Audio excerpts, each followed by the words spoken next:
Now that the stain is fully dried and I have filled all the holes in so it looks like a smooth finish, I'm going to be using Minwax Wipe-On Polyurethane for the first 2 coats.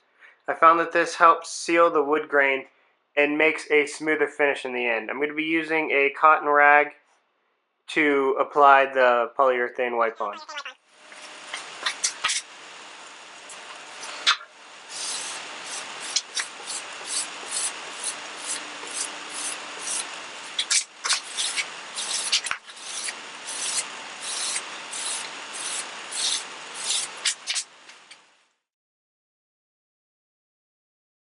Alright, so let me explain a little bit of what I've got going on here.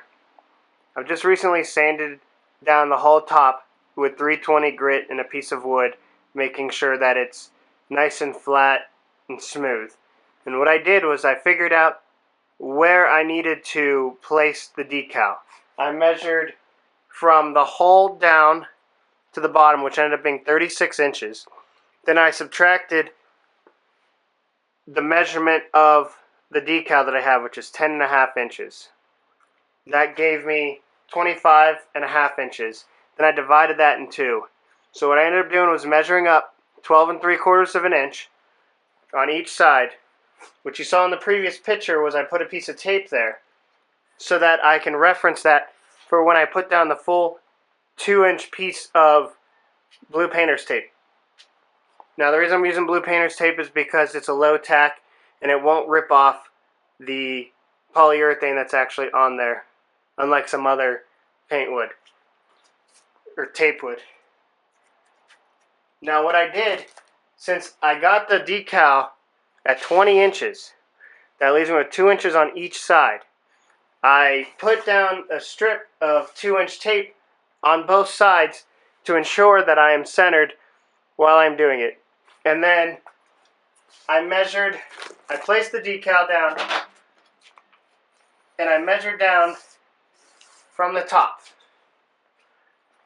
And when I measured down from the top, I went to the bottom of each letter to verify that the measurement is the same from the top down, making sure that it is straight, level, and in the correct position.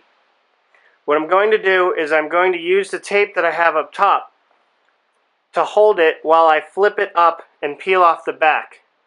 And as I slowly bring it down, I'm going to use the squeegee to lay it down onto the wood and make sure that there's no air bubbles or pockets in there.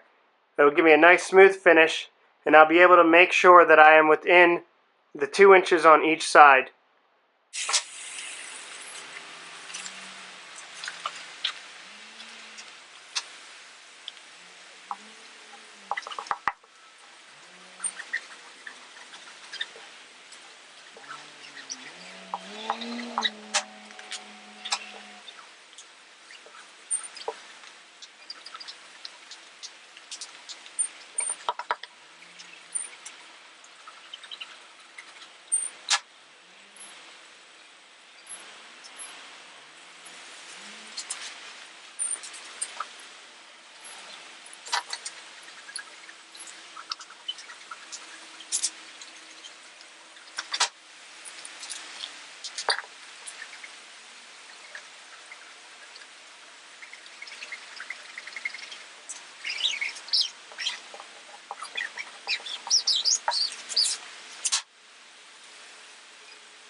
Alright, so what I'm going to be doing now is adding some features to my cornhole set to make life a whole lot easier. What I'm going to be doing is I'm going to be using the rope to make a quick guide for the distance in between the boards.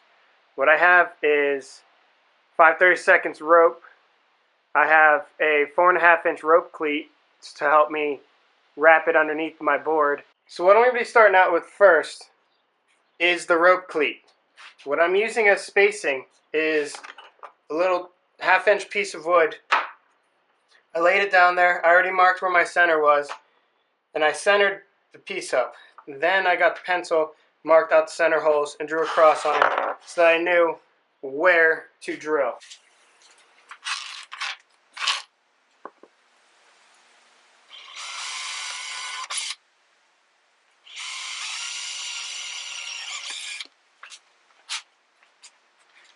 that pre-drilled, now I can put in the finishing screws and set it in place.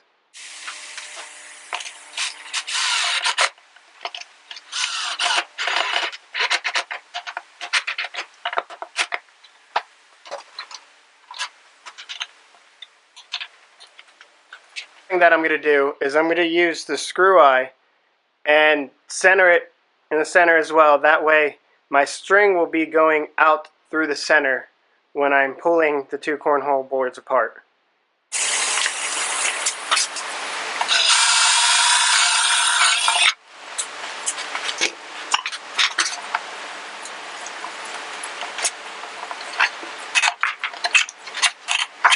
Next, all I need to do is put in 2 screws approximately where I want them to wrap the string around.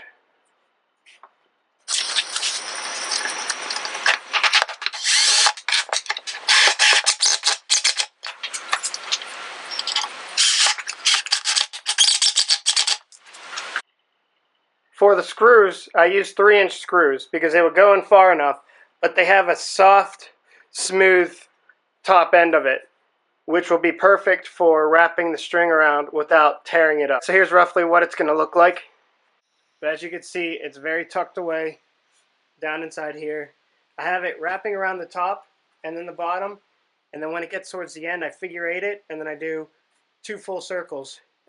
Alright, so here I have some pieces for the attachment scoreboard, which will fold up underneath the actual cornhole board. Basically, this is just a rough layout, but what I have here is this is going to attach to the cornhole board. These are going to overlap some pieces coming out, which will allow it to swivel. Once I have that set, I'll be able to measure the length down from the top of the cornhole board, so it's going to come down at an angle, down to this piece. From here, it will be flat against the ground, and I'll use the remaining distance that I have folding underneath the cornhole board as the distance offset for the base.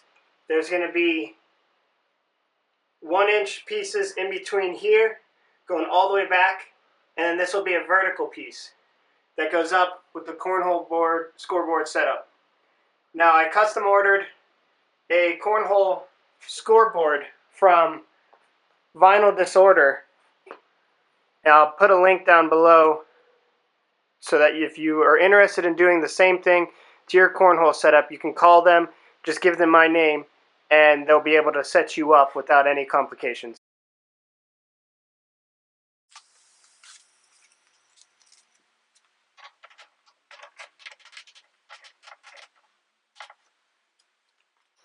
And that's how the down tube will look. Alright, so here I've got the rough layout. Obviously, I've already showed you this is going to be the under section. I cut these at 4 inches. This one was at 6 inches and 3/4 of an inch. Then each piece individually was 3 inches, one here, here, and then 2 back there. And then each one of these was 18 inches. So it'll give me a nice solid base, and I'll be able to remove the pole right here, which is going to have the scoreboard on it. I'm going to set this on the ground and show you what it looks like on. Alright, so what I'm going to do right now is I'm going to show you how easy and simple it is to set up. Now keep in mind, this is just the mock-up stage, but I'm going to just show you exactly where this project is going. Since you have this inner piece up against here, it'll stop moving once it actually butts up against the 2x4. So all you got to do is pull that out, pop this down, and if you don't get it perfect, when you flip it over, it'll do it for you. There's that. You just grab your pole, stick it down in, and there's your scoreboard.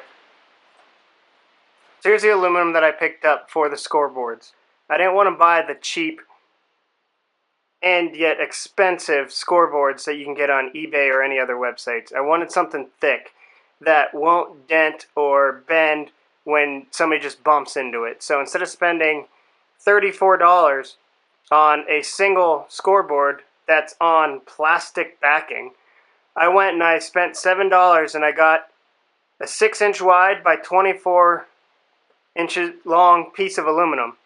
Now I'm going to make 2 scoreboards, one for each side. Aluminum is super easy to cut. All you need to do is have the correct aluminum blade. You can get a good cheap blade made for non-ferrous metals that works with a circular saw. I have a 12-inch blade because I use it for other things, like some brackets that I make for aviation.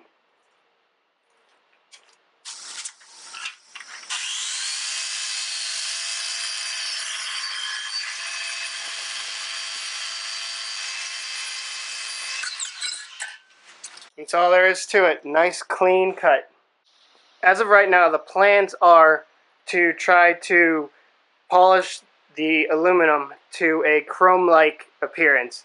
That way the black decals that I got will stand out and it will look really nice with the PVC piping painted black as well. What I've got here is the 2 scoreboard 1/8 inch by 6 inches wide, 24 inches long plate aluminum. And this is the scoreboard decal that I had made up by Vinyl Disorder.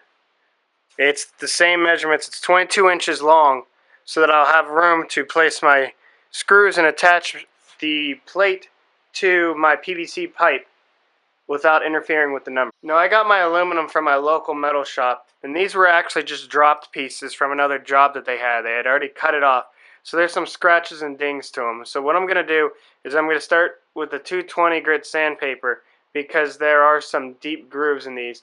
And I'm actually going to sand it out, working my way all the way up, then wet sand it and buff it, and hopefully by the end it will actually be a almost mirror finish.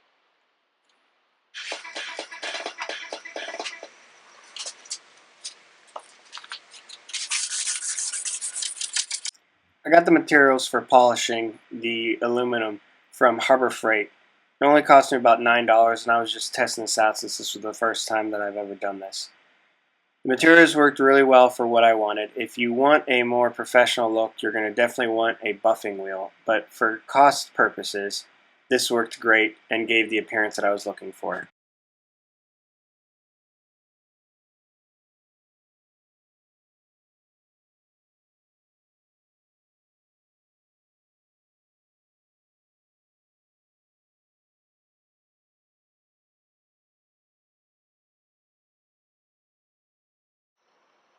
So now that I have 2 coats of full-strength polyurethane over top of the decals, that will help protect them in the case that a beanbag rips something off. In my experience, when you're putting a decal over polyurethane, when you pull it off, it's going to pull off a layer of the polyurethane. So there's no point in keeping this on the top coat so that you can scrape it off with a knife later, because you're still going to have to sand it down and resurface your cornhole board. So the best thing to do is just put polyurethane over the decal. It'll help protect it, seal it in place. But now, since there is still a little bit of rough areas, I'm going to give it a good final sanding with some steel wool to make sure it's nice and smooth.